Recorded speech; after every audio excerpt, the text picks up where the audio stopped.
नमस्कार बच्चों, सुप्रभात, गुड मॉर्निंग। आशा है कि आप सभी अपने अपने घरों पर स्वस्थ होंगे, अच्छे से होंगे और अपने मम्मी पापा की हेल्प कर रहे होंगे। स्टेट गवर्नमेंट के ऑर्डर से ऑनलाइन क्लासेस पिछले एक वीक से नहीं लग रही हैं, but you don't worry dear, हम आपके लिए ऑफलाइन क्लासेस में भी एक साधन लेकर आए हैं जिससे हम और आप एक दूसरे से कनेक्ट रह पाएंगे। राइट। सो आज हम जो पढ़ने वाले हैं वो मेरी क्लास होगी बितान की, यानी हिंदी की। आपको आज अपनी बितान पुस्तक रखना है अपने साथ, उत्तर पुस्तिका, पेंसिल, इरेजर, शार्पनर के साथ पानी का वाटर बॉटल। राइट। आप इस स्लाइड को बहुत ध्यान से देखेंगे, इस रिकॉर्डिंग को बहुत ध्यान से सुनेंगे। मैं पार्ट पर 3 का आज वाचन करूंगी और उसके भाव के अर्थ को आपको समझाऊंगी। इसके पश्चात हम कुछ क्लास वर्क और होमवर्क यानी कक्षा कार्य और गृह कार्य की कुछ गतिविधियां करेंगे। ये सारे काम आप सबको आज के दिन में कंप्लीट करने हैं और शाम को 4 बजे तक मुझे होमवर्क भेजना है। राइट। सो सबसे पहले हम जो पढ़ने वाले हैं वो है पार्ट नंबर 3। आपको याद होगा कि हमने पार्ट 1 और पार्ट 2 कंप्लीट किया था। राइट। पार्ट 3 का थोड़ा सा इंट्रोडक्शन आपको अनु मैम यानी रजिंदर मैम ने दिया था। मैं अगेन आपके सामने पूरे पार्ट 3 का वाचन करूंगी जिससे हमें अभ्यास कार्य करने में बहुत आसानी होगी। सो सबसे पहले आपको जो भी निकालना है वो अपनी पुस्तक निकाल कर रखिए। मेरे साथ साथ चैप्टर को रीड करेंगे, कुछ चीजें मैं आपको समझाती हुई जाऊंगी जिसमें आपको क्लियर होता जाएगा कि मैं क्या कहना चाह रही हूँ। हम जो आज पढ़ने वाले हैं उस चैप्टर का नाम है सफल खिलाड़ी, है ना। सफल खिलाड़ी में जो भाव के अर्थ बताए गए हैं, जो जीवन के मूल को समझाते हैं, वो क्या क्या है। इस पाठ में हमें जो जो चीजें मिलेंगी वो मिलेंगी: मेल जोल की भावना, एकता, सद्भावना, एक दूसरे की मदद करना, सूझबूझ, दूरदर्शिता, दूरदर्शिता मतलब दूर की चीज को करीब से देखना, सच्चे खेल की भावना। इन सारी चीजों के वशीभूत और मिला जुला कर जो बना है वो ये पाठ बना है। ठीक है। इस पाठ का जो छोटा सा भाव कहा जाए वो क्या है, अगर इंट्रोडक्शन के रूप में मैं आपको बताऊं तो इस पाठ के इंट्रोडक्शन में मैं कहूंगी, इस प्रस्तुत कहानी में पशु पक्षियों के माध्यम से सच्ची खेल की भावना को बताया गया है। इसके बारे में बताया गया है कि खेल कूद का मूल उद्देश्य आपस में सद्भावना और एकता को पैदा करना है, ना कि किसी प्रकार के रोष को। कई वर्षों बाद नंदन वन में खूब खेल कूद की प्रतियोगिताओं का आयोजन हो रहा था। कुछ हिरण को दिए गई जिम्मेदारी तो कुछ किसी को, है ना। हिरण को जो सौंपे गए कार्य थे उसने अपने कोमल हृदय और दूरदर्शिता के लिए हिरण को जाना जाता था। तो हिरण ने खेल के प्रारंभ कछुओं और खरगोश की दौड़ से किया ताकि लोगों को समझ में आए कि मूल भावना क्या है खेल की। हिरण ने जैसा सोचा था वैसा ही हुआ। तो इस कहानी के माध्यम से जो संदेश दिया गया है वो ये है कि हर खेल में हार जीत होती है। एक पक्ष जीतेगा तो दूसरा पक्ष हारेगा जरूर। अनुशासन में रहना, आत्मनिर्भर से खेलना और सच्चे भावना से खेलना अनिवार्य है। इस पाठ को समझने के लिए ये था प्रस्तावना। अब मैं पाठ पढ़ रही हूँ, आपको अपनी फिंगर वहां वहां रखनी जहां मैं बोलती चली जाऊंगी, जिससे आपको पाठ का अलर्टनेस, आपकी चीजें समझ में आएंगी। ठीक है। तो अब हम पढ़ रहे हैं पाठ अपना, आप मेरे संग फिंगर क्रॉस करेंगे। कई वर्षों के बाद नंदनवन में खेल कूद की विभिन्न प्रतियोगिताओं का आयोजन की घोषणा हुई। सभी जानवर बहुत खुश थे, सभी को अपनी प्रतिभा दिखाने का अवसर मिलेगा। खेलों के आयोजन का भार हिरण को सौंपा गया था। यानी नंदनवन जिस गांव का, जिस जंगल का नाम है, जिस जंगल में सब लोग रहते हैं, उस जंगल का नाम है नंदनवन। और नंदनवन में बहुत सारी, बहुत वर्षों के बाद एक खेल कूद की प्रतियोगिता होने वाली थी। सब लोग बहुत खुश थे क्योंकि खेल कूद का जहां नाम आता है वहां तो सब खुश हो ही जाते हैं। ठीक है। तो जो काम दिया गया था वो एक हिरण को दिया गया था। हिरण सोचने लगा, खेल प्रतियोगिताओं का मूल उद्देश्य आपस में सद्भावना और एकता पैदा करना होता है। वह खेलों का आरंभ कैसे करे कि सभी खिलाड़ी जानवर खेलों की इस भावना को समझ जाएं। अचानक उसके मन में एक विचार आया जिसे सोचकर वह मुस्कुरा दिया। उद्देश्य का मतलब होता है बेटा लक्ष्य, यानी प्रयोजन। और सद्भावना का मतलब होता है अच्छी भावना। आरंभ का मतलब होता है शुरुआत। और दूरदर्शिता का मतलब है दूर की बात को सोचना। तो उसने क्या किया, उसने क्या सोचा कि मुझे अपने सारे सभी लोगों को, सारे जानवरों को सबसे पहले क्या समझ में आना चाहिए कि खेल कूद की भावना क्या है। वो है सद्भावना और एकता पैदा करना। कार्यक्रम का आरंभ उसने कछु आरंभ खरगोश और कछुए की दौड़ से होगा। सभी जानवर आश्चर्यचकित थे यह बात सभी के समझ के बाहर थी। तेजी के लिए खरगोश की और धीमी गति के लिए कछुए की चाल के उदाहरण दिए जाते थे। फिर भी हिरन ने कार्यक्रम के आरंभ में ही यह दौड़ क्यों रखी? क्या बोला हिरन ने कि सबसे पहली जो दौड़ होगी, यानी सबसे पहला जो खेल होगा वो होगा कछुए और खरगोश की दौड़ का। तो सब जानवर आश्चर्य में थे कि कछुआ तेज मद्दा चलता है, धीमा चलता है, और खरगोश तेज दौड़ता है। फिर भी हम वही आयोजन क्यों कर रहे हैं जिसमें हमें पता है कि कछुए तो जीत हारने ही वाला है और खरगोश दौड़ने तेज गति के कारण जीतने वाला है। फिर भी हिरन ने ऐसा क्यों किया? हिरन अपने कोमल हृदय और दूरदर्शिता के लिए जाना जाता था। हृदय का हिरन का जो हृदय था वो बहुत कोमल था, यानी साफ, सही सोचने वाला, और दूरदिशा मतलब दूर की बात को सोचने वाला। तो हिरन अपने कोमल हृदय और दूरदर्शिता के लिए जाना जाता था। ऐसी दौड़ बरसों पहले हुई थी जिसमें नींद की आदत के कारण खरगोश को हारना पड़ा था, परंतु वह एक घटना मात्र थी। हर बार तो खरगोश सोने की गलती से करने से रहा। सबने क्या सोचा कि यह दौड़ होने वाली है, तो इस दौड़ के उदाहरण पहले दिए जाते थे कि खरगोश सो गया था। आपने भी ये कहानी जरूर सुनी होगी कि खरगोश को पता था कि मैं तो जीत ही जाऊंगा, तो उसने सोचा कि थोड़ी देर आराम कर लेता हूँ, जब तक कछुआ आएगा तब तक तो मैं और आगे बढ़ जाऊंगा। पर ये एक घटना मात्र थी, हर बार थोड़ी खरगोश को सोने की आदत थी। खरगोश मन ही मन बहुत प्रसन्न था।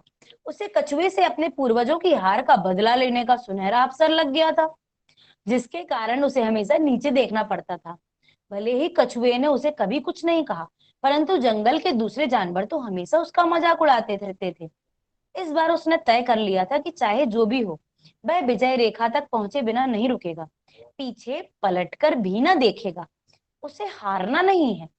यानी ये जो कहानी और उदाहरण मात्र बन गया है, ये एक घटना मात्र थी, पर कछुए को कहीं ना कहीं अपनी इंसल्ट फील होती थी। इंसल्ट क्यों? क्योंकि सभी जानवर उसको उदाहरण दे ही देते थे कि तुम्हारी नींद के कारण तुम हार गए थे उस गेम में। कछुए ने कभी उसको नहीं टोका कि तुम जीते थे कि हारे थे, ऐसा कुछ भी नहीं कहा था उसने। पर एक गिल्टी होती है ना, इवन एक अग्रेशन होता है ना मन में कि मैं हार गया था और इसके कारण मेरे पूर्वजों का बदला मुझे आज लेने को मिलेगा। तो खरगोश बहुत खुश था। उसने मनी मन प्लानिंग कर ली थी कि ना मैं रुकूंगा, ना मैं पीछे पलट कर दिखूंगा, मुझे तो बस जीतना है। हिरण ने दौड़ का मार्ग घोषित किया। खरगोश और कछुए के साथ छोटे छोटे कई जानवर थे। दौड़ आरंभ हुई। खरगोश बिजली की तेजी से दौड़ने लगा। वह बिना पीछे देखे दौड़ रहा था। अचानक एक जगह वह घबराकर रुक गया। सामने एक गहरी नदी बह रही थी। नदी के उस पार विजय रेखा थी। विजय रेखा पर झंडा लहरा रहा था, परंतु वह वहां पहुंचे कैसे? उसे तो तैरना भी नहीं आता। खरगोश ने क्या किया? जैसे ही डिक्लेयर हुई रेस कि अब आप दौड़ सकते हैं, खरगोश ने बिना पीछे देखे दौड़ना शुरू कर दिया। अच्छी तेजी से दौड़ रहा था खरगोश, पर उसे क्या पता था कि बीच में एक तालाब है और तालाब के उस पार विजय रेखा है। अब वो क्या करे? ओह, तो हिरन ने, अब आप अपना पेज पलटेंगे, फिर से उसे हराने के लिए चाल चली थी। उसे क्या लगा कि हिरन ने उसे हराने के लिए चाल चली थी। खरगोश गुस्से से लाल पीला हो रहा था। थोड़ी देर में कछुआ भी आ पहुंचा। खरगोश को चुपचाप नदी के सामने खड़े देखकर वह सारी बात समझ गया।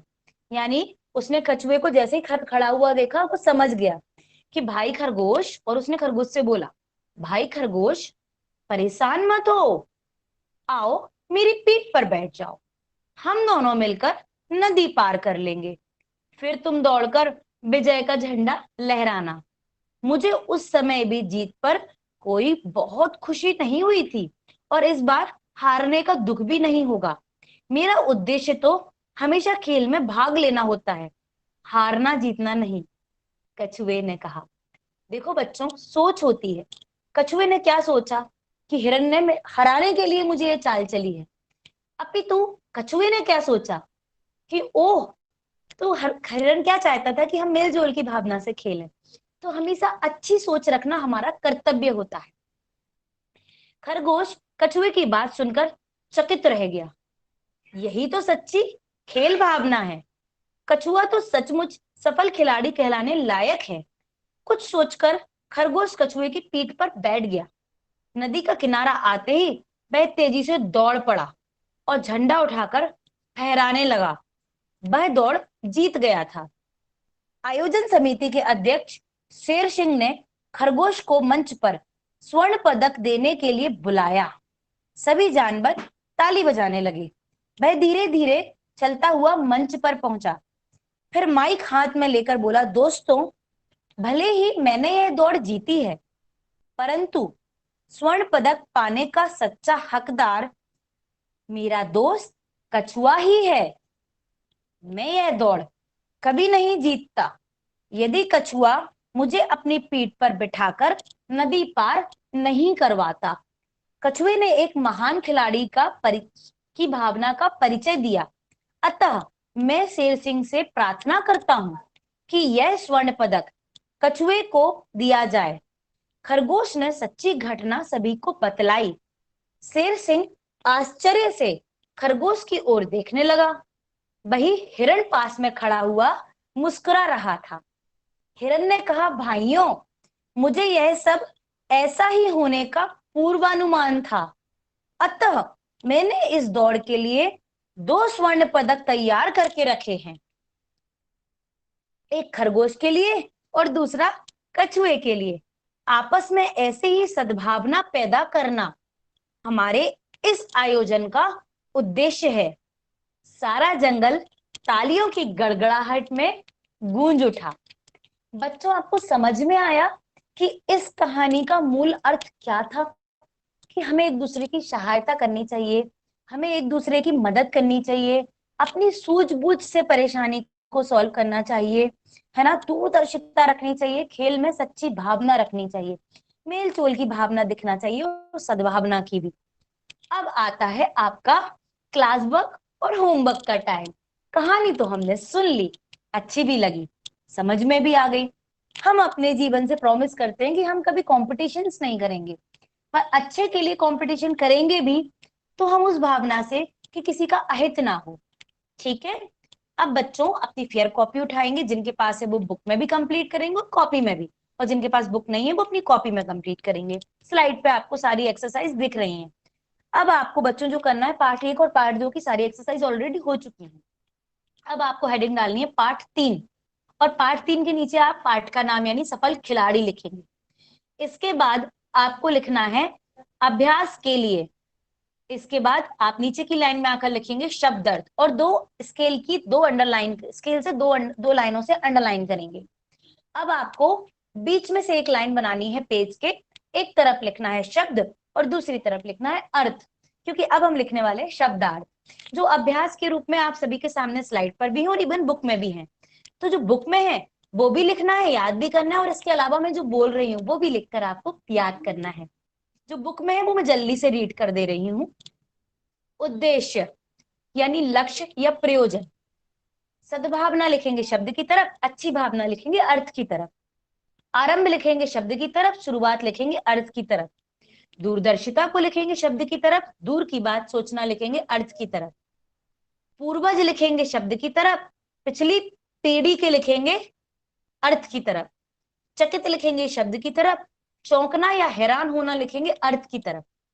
पूर्वानुमान लिखेंगे शब्द की तरफ, और पहले से लगाया गया अनुमान लिखेंगे अर्थ की तरफ। ये तो रहे बुक के सारे शब्दार्थ, पर कुछ नवीन शब्द यानी नए शब्द भी हैं जो मैं आराम से बोल रही हूँ, आपको लिखना है। इस स्लाइड को आपको बार बार देखना पड़ेगा। आपको शब्द में लिखना है विभिन्न, और इसका अर्थ होता है अनेक। ये लिखना है आपको और याद भी करना है। नेक्स्ट शब्द है आयोजन। नेक्स्ट शब्द है आयोजन, इसका अर्थ है तैयारी, प्रबंध। तीसरा वर्ड है घोषणा, यानी सार्वजनिक रूप से बताना। अगला है प्रतिभा, इसका अर्थ है योग्यता। अगला शब्द है अवसर, और इसका अर्थ है मौका। अगला शब्द है अचानक, और इसका अर्थ है सहसा। अगला शब्द है चकित, और उसका अर्थ है हैरान। और लास्ट शब्द है प्रार्थना, जिसका अर्थ है निवेदन। तो बच्चों इस प्रकार मैंने आपको नवीन शब्द कुछ बताए, बुक में जो थे उनके अलावा भी कुछ बताए। ठीक है, अब आपको एक मुहावरा दिया गया है यहाँ पर, लाल पीला होना। लाल पीला होने का मतलब होता है गुस्सा होना, बहुत गुस्सा होना। ये अर्थ लिखने के बाद आपको अपनी ही लाइन में, एक किसी लाइन में इस शब्द का, मुहावरे का प्रयोग करना है। जैसे मैं बोलूं तो मैं ऐसे बोल सकती हूं कि खरगोश ने सोचा हिरण ने उसके संग गलत किया है, यह सोचकर वो लाल पीला हो गया। लेकिन आपको कुछ और लिखना है अपनी लाइन में। ठीक है, अब हम आगे बढ़ते हैं प्रश्न उत्तर की तरफ। बच्चों बुक के अलावा ये फेयर कॉपी में भी करना है और याद भी करना है। तो आपके पहले प्रश्न का उत्तर मैं आपको दे रही हूँ, आप लोग ध्यान से सुने और फिर आराम से लिखिएगा, जल्दबाजी नहीं है किसी चीज की। पहला प्रश्न है, नंदन वन में किस आयोजन की घोषणा हुई? इसका उत्तर है नंदन वन में खेल कूद की विभिन्न प्रतियोगिताओं के आयोजन की घोषणा हुई। आपका प्रश्न क्रमांक ख है, उसमें है वन में होने वाली खेल प्रतियोगिता का क्या उद्देश्य था? उत्तर में लिखेंगे वन में होने वाली खेल प्रतियोगिताओं का उद्देश्य आपस में सद्भावना और एकता पैदा करना था। प्रश्न क्रमांक ग है, हिरण किस बात के लिए जाना जाता है? उत्तर में लिखेंगे हिरण अपने कोमल हृदय और दूरदर्शिता के लिए जाना जाता है। बच्चों अशुद्ध मत लिखना, पाठ के अंदर जाकर आपको ये सारे श्रुत लेख में मिल जाएंगे, तो गलत नहीं लिखना है ना। दूरदर्शिता भी पाठ में लिखा है, कोमल हृदय भी लिखा है। ठीक है, घा शब्द, घा प्रश्न का है जवाब, खरगोश के लिए दौड़ जीतना सुनहरा अवसर क्यों था? इसका उत्तर है खरगोश के लिए पूर्वज की हार का बदला लेने के लिए, खरगोश के लिए पूर्वजों की हार का बदला लेने के लिए दौड़ जीतना सुनहरा अवसर था। और डा प्रश्न, अंत में दौड़ प्रतियोगिता में कौन जीता? अंत में, उत्तर में लिखेंगे अंत में दौड़ प्रतियोगिता में कछुए की मदद से खरगोश जीता। तो प्रश्न उत्तर कंप्लीट होते हैं। यहां पर आप अपनी फेयर कॉपी को बंद कर दीजिए। अब आप अपनी बुक में ये एक्सरसाइज करेंगे जो मैं आपको हिंट कर रही हूं, बता रही हूं। ठीक है, स्लाइड की स्लाइड, नेक्स्ट स्लाइड आपके सामने है, इसमें आपको सारे उत्तर मिल रहे होंगे। किसने कहा ओह, तो हिरन ने फिर से उसे हराने के लिए यह चाल चली थी। बच्चों यहाँ मिसप्रिंट है बुक में, ओह तो हिरन ने फिर उसे जिताने के लिए यह चाल चली थी। मिसप्रिंट है, करेक्ट कर लें आप लोग। ये किसने बोला था? खरगोश ने। ठीक है, खा, भाई खरगोश परेशान मत हो, किसने कहा था? राइट, कछुए ने। ग, भाइयों मुझे सब कुछ ऐसे ही होने का पूर्वानुमान था, किसने कहा था? हिरन ने। वेरी गुड बच्चों। अब आप एक्सरसाइज थर्ड, ये सब आपको बुक में करनी है, कॉपी में नहीं। थर्ड पे जाएंगे, सभी वाक्य के सामने सही वाक्य के सामने सही और गलत के सामने गलत का निशान लगाएं। ये आप अपने आप से करेंगे। ठीक है, बातों बातों में मैं का पहला जो पॉइंट है वो भी आपको ही करना है, और जो दूसरे नंबर का पॉइंट है कि कुछ खेलों के नाम लिखो, ये भी आपको खुद करना है। स्लाइड में हिंट दी गई है आपके लिए। ठीक है, अब हम आते हैं अपने व्याकरण पार्ट पर। ओहो, व्याकरण पार्ट में वैसे भी हमें अगले क्लास में व्याकरण लेना है, तो मुझे लगता है कि हमें यहाँ रोक देना चाहिए। इस पार्ट के आगे जितना भी व्याकरण है वो हम अगली कक्षा में करेंगे, लेकिन आपको गृह कार्य के रूप में जो मैं काम दे रही हूं वो आप इस पार्ट के बुक में आखिरी पेज, स्लाइड चेंज करेंगे, स्लाइड पे भी दिख रहा होगा लास्ट पेज, आपकी कलम से यह कहानी हमें खेल भावना सिखाती है, इसका शीर्षक सफल खिलाड़ी रखा गया है। यदि आपको शीर्षक रखना हो तो आप क्या रखेंगे? और दूसरा, आपको कौन सा इंडोर आउटडोर गेम पसंद लगता है, अपने प्रिय खेल और उससे होने वाले लाभ के बारे में 5 या 6 वाक्य लिखें। ये आपको कंप्लीट करना है। यानी आपकी भाषा से जो व्याकरण का पार्ट है वो मैंने आज बचा लिया है, वो आपको करने के लिए नहीं दिया गया है। इसका कारण है क्योंकि मैं अगली कक्षा में व्याकरण ही लेने वाली हूँ। तो तो ये आपको रोक दिया गया है। पर स्लाइड में आपके पास हिंट है, if you want to do it you can do it on your book only, right. अब इस पार्ट के संग हमारा पार्ट नंबर 3 भी कंप्लीट हुआ। बच्चों पार्ट 1, पार्ट 2, पार्ट 3 ये ऑलमोस्ट अब कंप्लीशन पे है। मैं कभी भी आपका टेस्ट ले सकती हूँ। तिमाही एग्जाम्स आप लोगों के जुलाई या अगस्त में प्लान किए जाएंगे। स्कूल खुले ना खुले आपके मार्क डिपेंड करते हैं कि आप किस तरीके की पढ़ाई कर रहे हैं, मार्क्स, राइट। इतनी बात हो जाने के बाद एक और काम देके जाऊंगी। रोज सुबह उठ के गर्म पानी पीना है और रात के दूध में हल्दी और अदरक डालकर पीना है, ठीक है।